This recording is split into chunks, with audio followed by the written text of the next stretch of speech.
That's my water.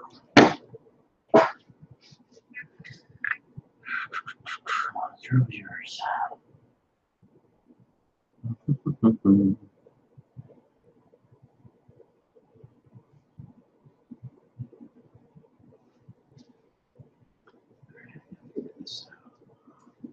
What's a good place to put this?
Testing, testing, 1, 2, 3.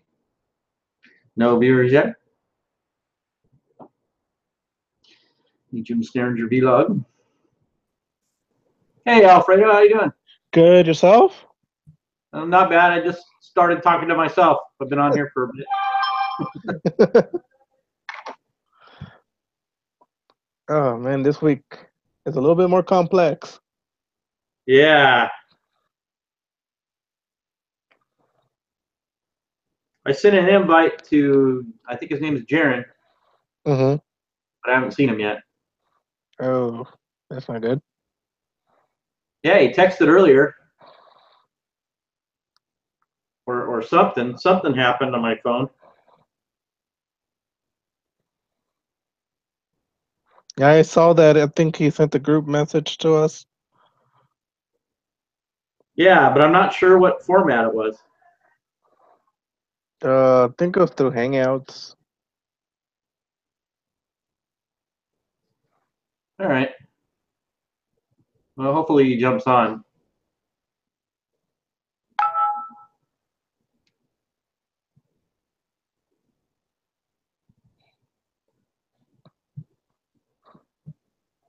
Okay. You want to go ahead and get started, or want to wait on him? So I got a little ding, but I think that was you jumping on. Yeah. All right. You got the good old Texas flag behind you? Of course. One Texan to another? Of course. All right. Good deal. Well, yeah, the first 9 questions were easy, and then I got to the graph one, and I couldn't figure it out.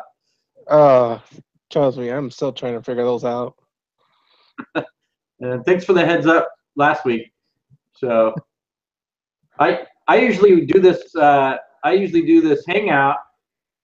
Then I go back through one by one and try to re-verify everything, and I couldn't verify hardly squat. I know. And I thought it made sense last week.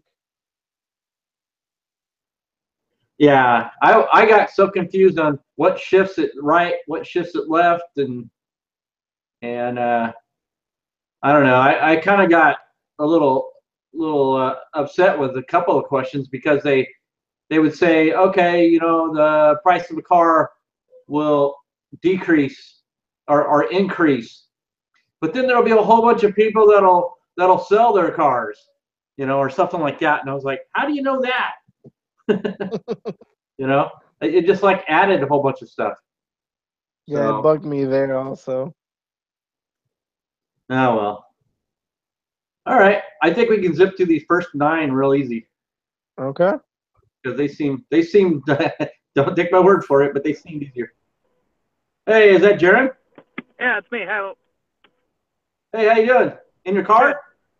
Yeah. Oh, good deal. Y'all caught me working. I thought we were meeting earlier. Oh wow. Just give me 1 minute. I'll be right back. Okay. Alfredo, you still there? I'm still here. Okay.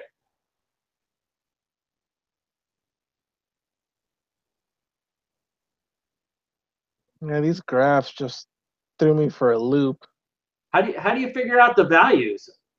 I'm sitting there looking at it, and the very first one I can't figure out the value.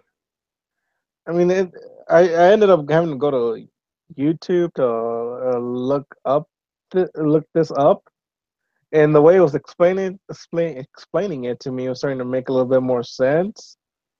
Like I think the first graph is like in either on question 9 or question 7, right? Yeah, question 9. Question 9. It's basically, from if I'm understanding it correctly, I can post a link to the YouTube video that I found that was very beneficial. I'll post it to. Well, if I can figure out what the right answer is, then I could probably backwards figure out how it got to that. Yeah, I'll put it in the group messenger. I mean, it's a good YouTube video that started making sense, but it's just so much into it that it confused me also. Yeah. Because I'm understanding it as it's kind of like finding the area of a triangle. You just have to determine what your sides are. In other words, what your prices are. Like in case if you're trading, it's going to be everything above the world price, and then like the quantity demanded. And you're just going to use the formula of a triangle, which is 1/2 base Okay, times height. so that first one is a price of 6 times 300 quantity, 1800, and then you divide it by 2 is 900, which would be 8. Basically, that's what I got. Okay. Hey, you all set, Jaron?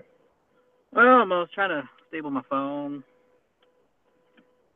I'm not driving, by the way. There we go. Oh, that'd be real good. Let me get logged in here. So it's economics, right? Yep. Yay.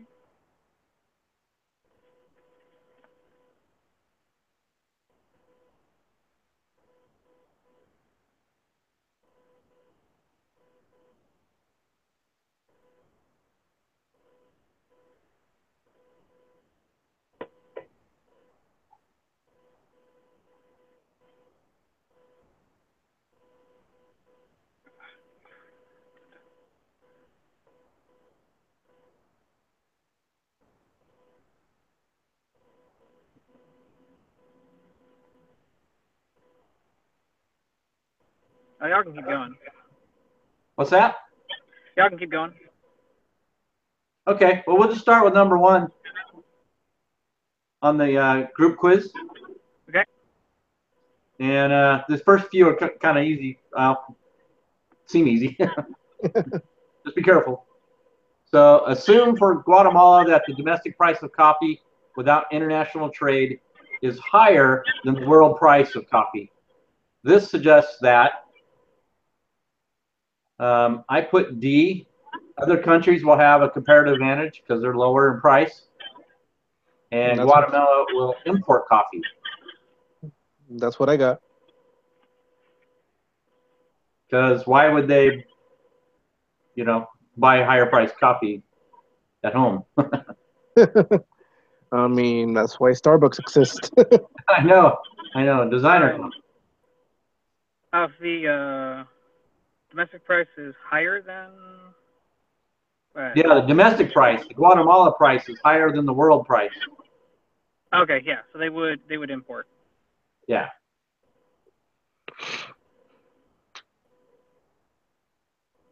Okay, number 2. Suppose the nations of Canada forbids international trade. In Canada, you can obtain a hockey stick by trading 5 baseball bats. In other countries, you can obtain a hockey stick by trading 8 baseball bats. These facts indicate that, and I put all the above.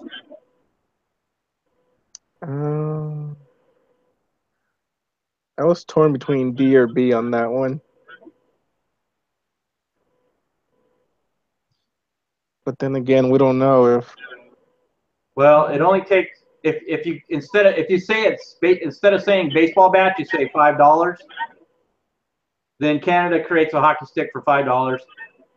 The world creates a hockey stick at $8. You see? Mm-hmm. So the world is higher. So Canada will export hockey sticks because they can sell them at $8. Okay. The first one's true. Canada has an absolute advantage relative to other countries in producing hockey sticks. That's true because it's lower priced. So there's 2 true right there already. Mm-hmm. Canada has a comparative advantage relative to other countries in producing baseball bats. Costs less for them to produce one hockey stick than it does for other countries. What's that? I said it costs them less to produce the hockey stick than it does other countries. That's why they have the comparative advantage. Yeah, they have an absolute and a comparative advantage in this scenario. Okay, I see it there now. Yeah. Okay. I'm saying D, but Okay. Yeah, no, that makes sense. All right. Patterns of trade among nations are primarily determined by. I put Politics. politics. That's probably true. I put comparative advantage, but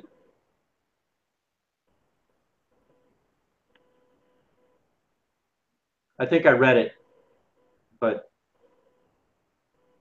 any other suggestions? No, that is correct. Okay. Because this is on the global scale and not on the domestic scale, so they don't really Yeah. take into consideration the income of the people. It's just who has the advantage in this trade deal between the two countries. Mm-hmm.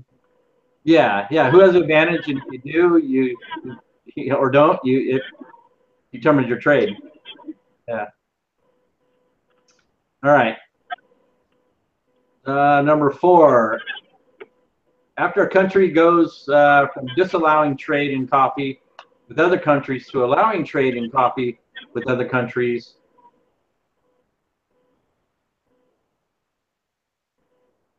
I thought I read this one. I thought it was C in this case because the country is a price taker, so it has to adjust its price to the world price. It would be C, right? Yeah. Because that would happen either way, whether they export or import. The domestic will match the world price. Right, and export and import depends on who gains and who loses in the country. Overall, it gains, right? All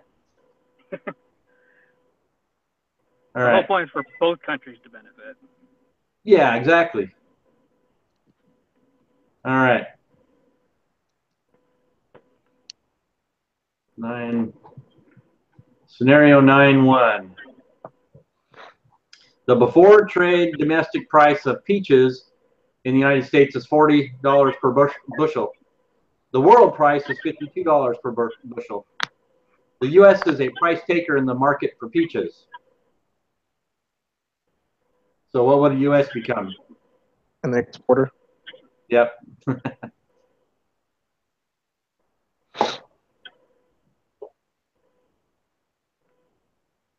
All right. So B on that one. Trade enhances the economic well-being of a nation in the sense that. What do you think on that one, guys?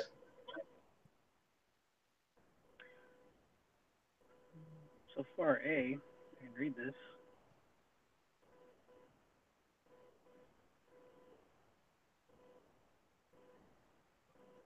I heard C. That's also true. Yeah, I'll go with C. Trade enhances economic well-being of a nation in the sense that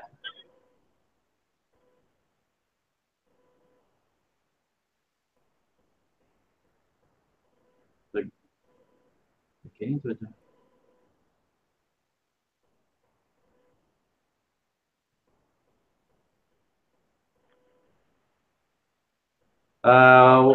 what if it's export? Or yeah, what if it's an export? Would that still be a surplus? Yes, it should be. Because whenever they export or import, with the export, there's an increase in producer surplus. When they import, there's an increase in consumer surplus. So total surplus. Yeah, on both sides. Okay. Oops. Second here. All right. Figure 9.5. If this country allows free trade in tricycles, what's the correct answer?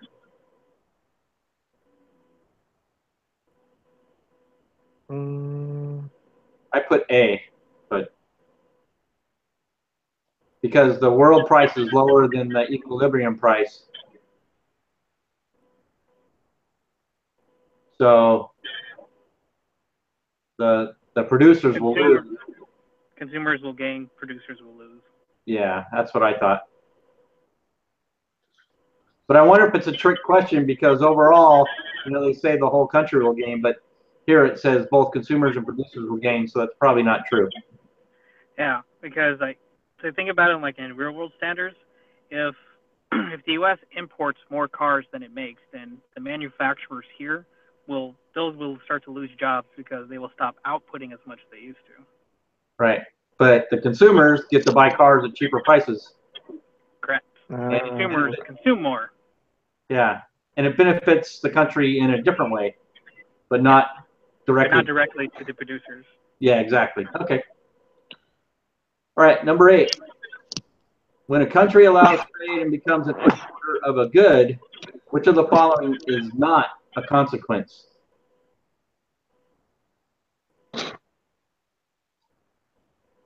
So if he's an exporter, if I make cars and I start exporting, it's because the price paid by domestic consumers of the good will increase. That one's true. The price received by domestic producers of the good increases. That one's true too, right? Yep. The losses of domestic consumers of the good exceed the gain of the domestic producers of the good. I don't think that was true. Yeah, I don't think so either. The losses of domestic consumers of good exceed the gain. Yeah, because it's supposed to be everybody gains in the country when you trade. So I agree with C. yep. All right. C it is. All right, the fun one. Number 9 graph. All right, Jaron. You gonna save us on this one? Sure. I got an answer, but I want to make sure it's right before I poison the well. All right, hold on. I need to pull up my calculator here. Got 26 minus 8 times 900 divided by 2, 8,100. That's producer. I did consumer. Wrong one. Sorry. That should be 6 times 3. 900. Yeah, okay. So 6 times 300 divided by 2. Yep. Okay. That's how you figured it out. Good deal. That one threw me for a loop until I talked to Alfredo.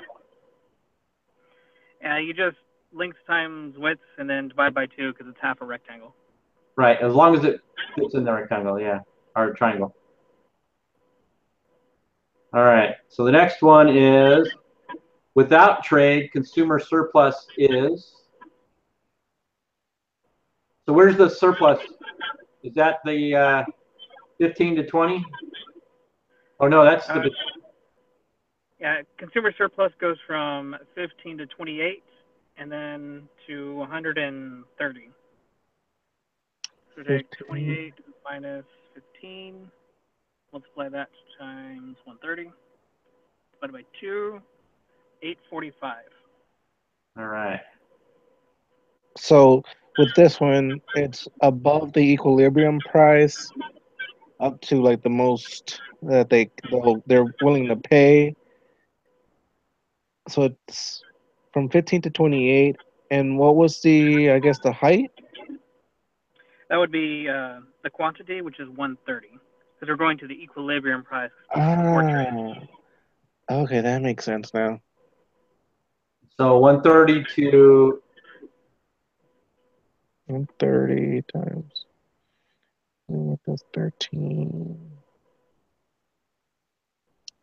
That makes sense. Okay, that makes sense now. It was 845, right? Yes. Thank you. good deal. Racking my brain on that one. All right. Total from Guatemalan coffee. Let's see, what are we on? 11 here? I think we're on 11. Okay, 11. With trade, total surplus in the Guatemalan coffee market amounts to. Fun. Total surplus. All right, let me do a consumer real quick. Which triangle surplus? Since we're doing total surplus, it'll be both consumer and producer, and we just add those two areas together. So consumer is just the A, and then producer is C, B, D, F, G. And so 30 times 18. 40 times 30. All right, so consumer is 270. Somebody remember that? Okay. And then 10 minus 30. Multiply that by 40. Divided by 2. And then producer is 1600. And what did I say consumer was? 270. 270? Yep. I got 1870. It's on there. Good deal. So with that one, with the producer surplus would be the one that's above the world price, right? Or A is producer or consumer surplus? A is consumer. Consumer. A is consumer surplus. And B, C, D, F, and G are producer? That's correct. Because that one is the supply line goes all the way to the world price where they intersect, and then Gotcha. the consumer is the domestic line goes to the world price. 18. Okay. Awesome.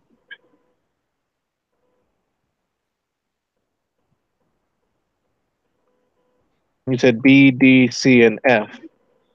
Yep. Are the producer surplus. And G. B, D, C, F, G. Oh, okay. Where is E? There is no E on this graph. Supposed to be one of the ones on the bottom, probably. E is just gone. Trick question. They bought the valve. E stands for economy. Economics. Yeah. All right. Number 12. When the country moves from free trade to trade in a tariff, consumer surplus decreases by. Oh, this is fun. Oh, geez, yeah. All right, let me get consumer real quick. 60 minus 20. Okay, so consumer.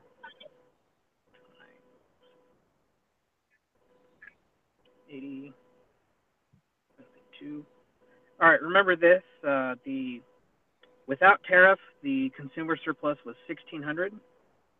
Okay, 1,600. 60 minus 28 times 64 divided by 2. And then width is 1024. What was before? 1,600. The difference is 576. All right, decreases by 576, and producer surplus does not change It does change. It increases. by Yeah. 192. Yep. That Okay. is the only other option. Yep. All right. Only had to do half the math. Good deal. All right. The nation of Anquilinolia, whatever it is. Whatever. Aquil. Atlantis. Yeah, NyQuil. Nation of NyQuil sleeps. Has decided in its policy of not trading with the rest of the world. When it ends its trade restrictions, it discovers that it is importing rice, exporting steel, and neither importing nor exporting TVs. We can conclude that the producer surplus in NyQuil is now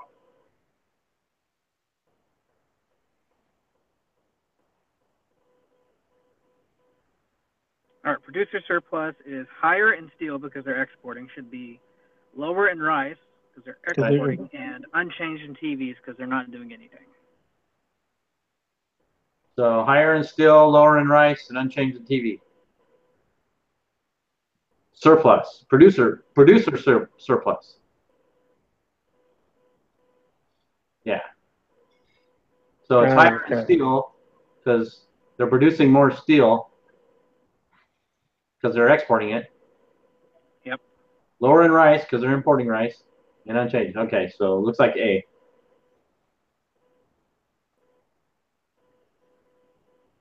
All right, number 14. The deadweight loss created by the tariff is represented by the area D and F. Is that right?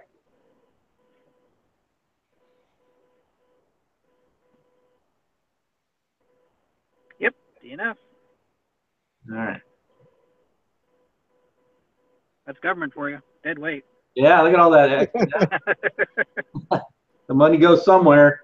You know it does. Okay, the following diagram shows the domestic demand and domestic supply in a market. In addition, assume that the world price in this market is $40 per unit. Okay.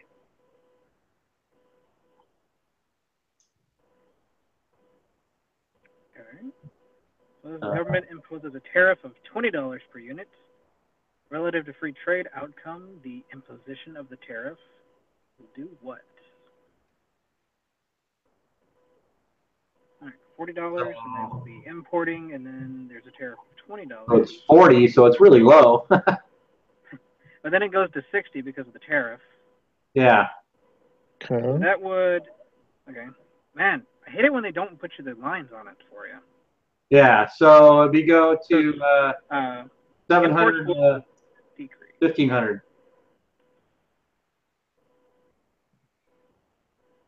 Do-do-do. So 18, 16. Okay. My calculadora. In the area of construction. I would say 600 unit. Wait. Oh, you got to figure out both of them, huh? Darn. Yeah, you got to figure out the difference between the two of them. 1,800 and. Is that right? Good. That's six figures. Yeah, 1,200 minus. That's 40 times 1,800. Oh, yeah. That's 108. 108,000. And let me trade this.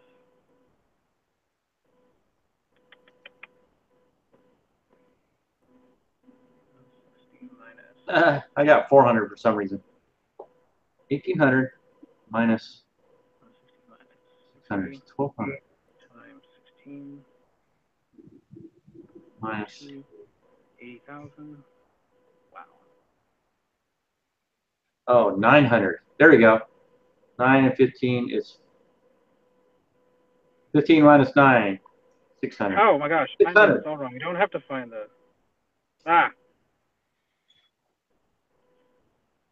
So it decreases imports by 600.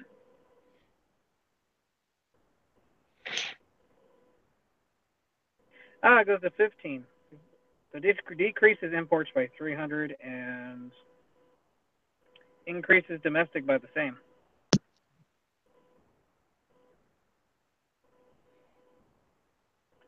So how'd you figure that out? Okay, so this one I forgot. These ones are kind of trick questions. They don't involve the area. All they involve is just the bottom line. So yeah, consumption was 1,800, decreased to 15. So that's a fraction. That's a difference of 300. And then production increased from 600 to 900, and that's also another difference of 300. So one decreased by 300, one increased by 300. Okay, so you're trying to make the two little triangles. Oh no.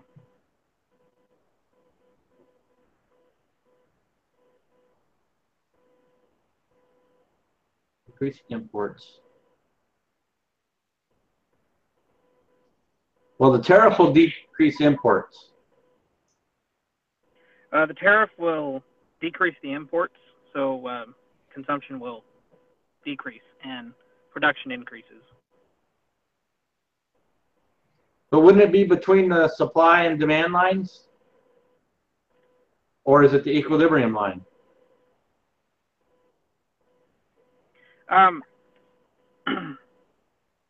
It's just where the price line intersects the demand and the supply, demand and the supply lines.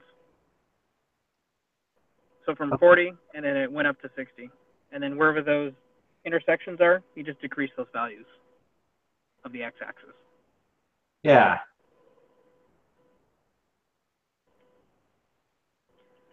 All right. I actually just maxed out my data, so my connection just went a little slower, so I might be jumping in and out. Okay. Well, we'll hurry here, so not doing any more. Although they're getting tougher. I'm a little lost. Okay, 16. The amount of revenue collected by the government from the tariff is 100 by 100, 200? 200. Yeah, okay. The GATT agreement was initiated in response to an increase in exports. Did anybody read this one? I can read it real quick. Yeah, I don't remember what the GATT thing was. Probably just looked that one up, but I would have to say it's with NAFTA, I think. Was it? Or am I thinking of another class? I'm not sure. I've heard the agreements. I just don't know what they're exactly for. I'm pulling up the textbook right now. All right. Let's see. It loads. Loading.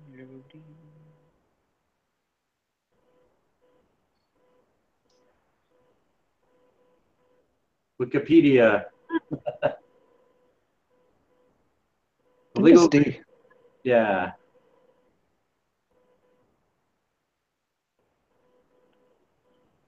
That wasn't by NAFTA. That was back in 1947. A legal agreement between many countries whose overall purpose was to promote international trade by reducing or eliminating trade barriers such as tariffs or quotas.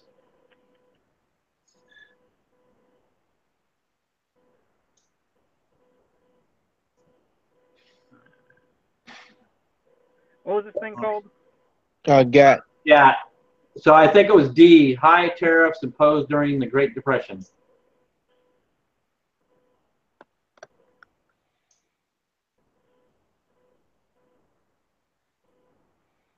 So it's supposed to regulate tariffs. The U.S. helped to found GATT after World War II in response to high tariffs imposed during the Great Depression of the 1930s. You are right. There you go. Swipe up. Swipe up. All right, 19. Which of the following arguments for trade restrictions is often advanced? Did we skip 18? That was a, Yeah. oh, 18. Yeah, you're right. You The infantry. 18. Yeah. Let's see. The infant industry argument is based on the belief that protecting industries when they are young will pay off later. Based on the belief that protecting industries, I don't even know what this is. Goods and services for infants is necessary. Let me look. Infant industry. Oh, it's one of the arguments. I remember reading this. I would The say argument. D. The argument against. It's so that these industries will mature and be able to compete with foreign firms.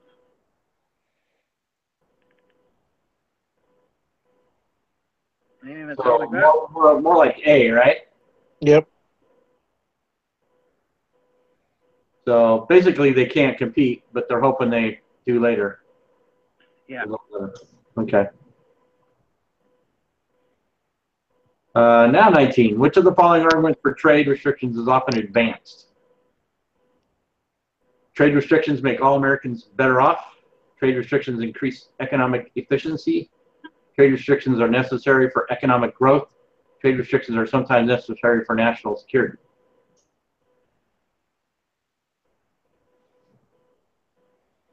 That one sounds like it's in the textbook. Thought I saw it in the PowerPoint.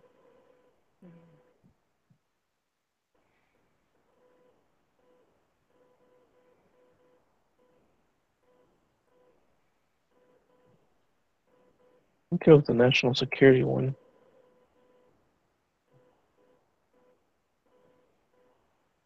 Yeah, that's the only one that really kind of stands out.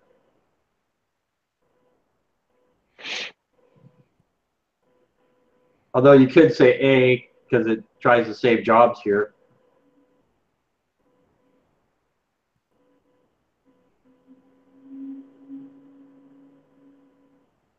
I don't know if the book even says which one is more common. Yeah.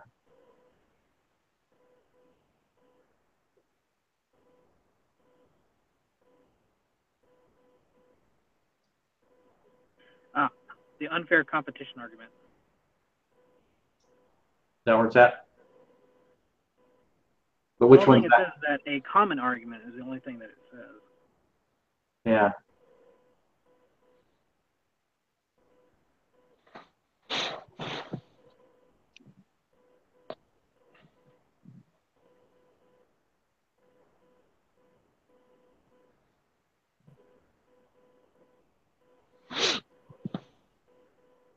All right. The unfair competition. That one even a choice? Nope.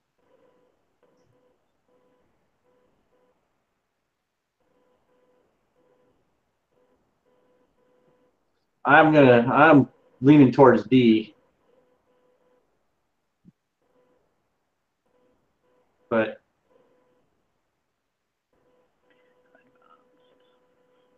That's the one that they mentioned in the PowerPoint. That's the only place I saw that, actually. yeah.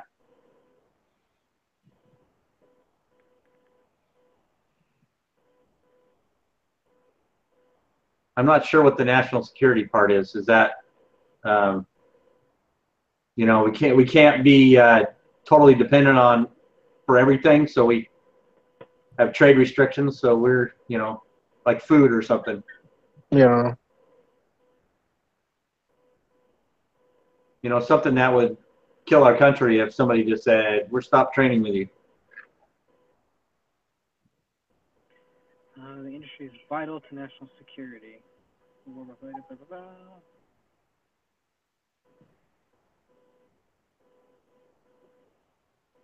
One should wary of the national security agreements when it is made by representatives of industry rather than the defense establishment.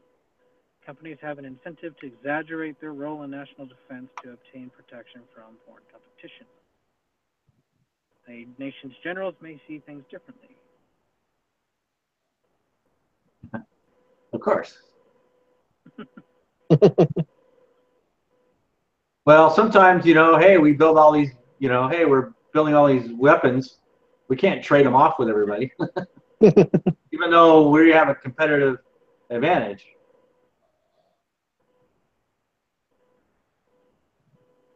Our consumer, what is that called? Consumer advantage?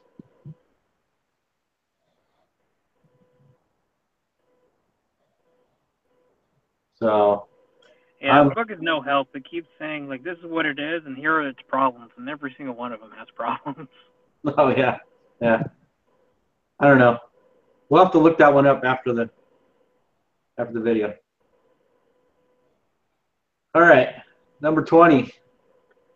Economists view the fact that Florida grows oranges, Texas pumps oil, and California makes wine as confirmation of the virtues of free trade, confirmation of the infant industry argument, confirmation that free trade agreements are not necessary, confirmation that specialization in absolute advantage works. I think absolute advantage. Yeah, but I don't know if it's absolute advantage. Sometimes you could have an absolute advantage of it, but your consumer advantage, whatever it is. What's the name of that other advantage? Comparative advantage is much better. So it's definitely not B or C, though. I don't know. You could argue that free trade with the rest of the world isn't necessary for the U.S. because we can provide everything ourselves. I think that one's like a little too vague, advanced and too picky for this kind of simplistic question. Well, I think it confirms the virtues of free trade. So free trade is, you know, no problem with it. You know, the United States, we kind of figured it out. But this is a global free trade, isn't it? Isn't that what it's asking about? Well, I think it's showing the U.S. can freely trade between the states. That confirms the virtues of free trade anywhere, globally or wherever. Is that what that's trying to say? I think so. As each, like, you know, California specializes in wine, Texas specializes in oil, and Florida has oranges. I mean, that's each one of their specialty, and they're able to trade with each other. I think that's what it's in the big picture, you know. That's what I think it's saying. It's free trade it works. In all skills. I guess so. That sound right to you, Jaron, or? Oh, sounds good enough. It's a start, I guess, huh? We'll find out. Yeah, yeah. Well, I look these up after I go through this exercise just to verify, but hey, that's the last question. Well, hey, sorry we blew your data up.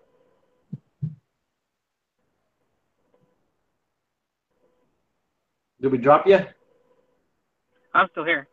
Okay. All right. Well, that's it, I guess. So, if you guys have any more input, you can put it on the group discussion. Or, hey, we have a Facebook page too, Jaron, if you want to get on there. Sometimes yeah, a group just for this group. Okay. So it'd be just the three of us, but you can ding each other without having to find, you know, the group page online or anything. You just open your Facebook and ding it. Yeah. Question 1, was that one B or D? I thought it was D. Okay, that's what I got. Yeah. For the which one was it? 16. Oh, I'm sorry. For 14, was the dead weight B, D, and F? No, just it should have two of been them. just 2 of them. D and F, I think. D and F. Okay. Yeah, it's the little triangles underneath there. You see Mhm. those? Yeah, that's the government's portion. Okay. I get it now. Well, Sort not of. the government's portion. It's the portion that is lost due to the tariff. Oh, Rectangle is okay. the government's portion. Then the dead weight is it's profit that was lost due to the government. Kind of a no man's land, I guess. Yeah. Okay. All right, I made a B minus. All right, guys. Well, thank you very much for dropping in. I'll go ahead and post this video for everybody. I think that Cool. works. Did that work for you, Alfredo? Did you get a? Yeah, that works. Count for your grade? Yeah, that works for me. Okay. I'll go ahead and post this then. Sweet. Thank All you. right. We'll see you next Monday. Same time next week. Sounds good. All right, guys. Thank Have a you. good week. All right. All right. Bye. Bye.